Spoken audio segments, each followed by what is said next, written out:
एक ऐसा आईपीओ जो अपने कॉम्पिटिटर से सस्ता मिल रहा है, नाम है एसबीआई फंड मैनेजमेंट, यानी एसबीआई म्यूचुअल फंड वाली कंपनी जिसका आईपीओ आज खुला है।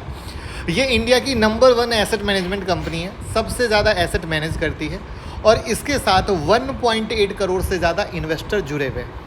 अब वैल्यूएशन की कहानी समझिए तो आईपीओ का प्राइस बैंड 545 से 574 का रखा गया है। पूरा का पूरा ऑफर फॉर सेल है, यानी कंपनी को कुछ पैसा मिलने वाला नहीं है।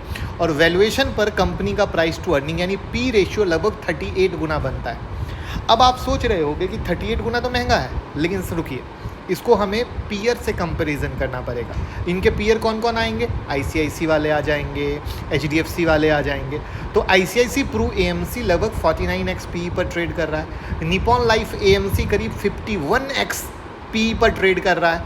जब हम एचडीएफसी एएमसी देखते हैं तो लगभग 41 पी पर ट्रेड कर रहा है। यानी एसबीआई एएमसी जो साइज के हिसाब से इन सब से काफ़ी बड़ी कंपनी है, वो इन तीनों कॉम्पिटिटर के कंपैरिजन में लोअर वैल्यूएशन पे आ रही है, जो आपको मीडिया हाईलाइट करके बता रही है।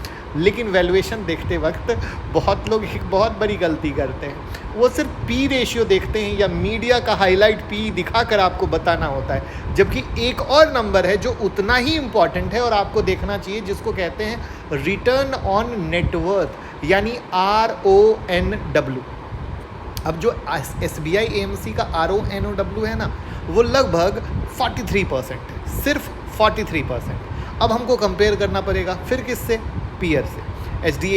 एचडीएफसी एएमसी का करीब 33% है, निपॉन लाइफ एएमसी का करीब 35% है। यानी प्रॉफिट के हिसाब से एसबीआई एएमसी इन दोनों से आगे नज़र आती है, बिल्कुल नज़र आती है, फिर भी इनका पी मल्टीपल उनसे कम है।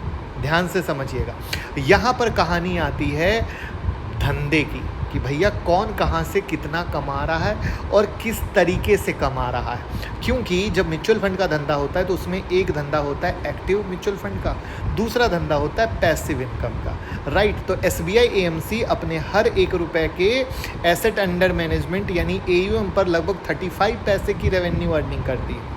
वहीं पर आईसीआईसी प्रू वाले लगभग 52 पैसे कमाते हैं। नोट करते जाइएगा। अब सवाल है क्यों? वही जो मैंने बताया था, जो एसबीआई का धंधा है वो बहुत मिक्स है और उसमें पैसिव इनकम ज़्यादा है, जबकि जो आईसीआईसी या एचडीएफसी वालों का धंधा है इसमें एक्टिव इनकम ज़्यादा है। एक्टिव यानी वही जो ETF जैसी चीज़ें बिकती है ना, या इंडेक्स फंड जैसी चीज़ें बिकती है, वो एसबीआई वाले ज़्यादा बेचते हैं, और जो एचडीएफसी आईसीआईसी वाले हैं वो ज़्यादा एक्टिव वाले बेचते हैं, तो उसमें इंडेक्स फंड कम होता है, ETF